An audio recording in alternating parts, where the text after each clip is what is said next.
Hello everyone and welcome back to College Eats. My name is Dylan and today we're going to be making some buffalo chicken dip. This is one of my favorites. I'm really excited to get into this.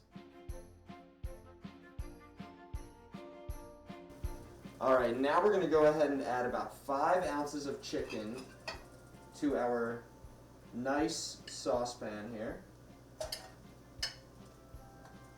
Alright, there's that chicken, and now we're going to go ahead and add about a half a cup of hot sauce. Today we're using Frank's Red Hot.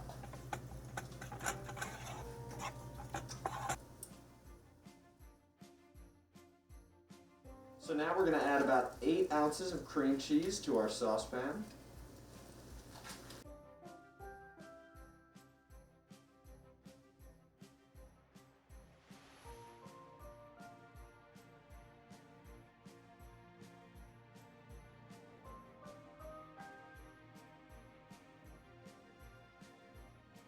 So now we're going to keep stirring this until everything is mixed nicely, and then we're going to add a half a cup of ranch dressing.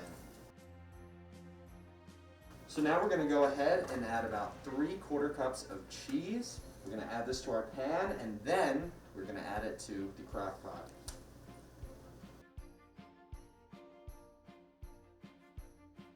Alright, so now we've got our buffalo chicken dip here in the pan, and we're going to go ahead and add it to the crock pot until it starts to bubble.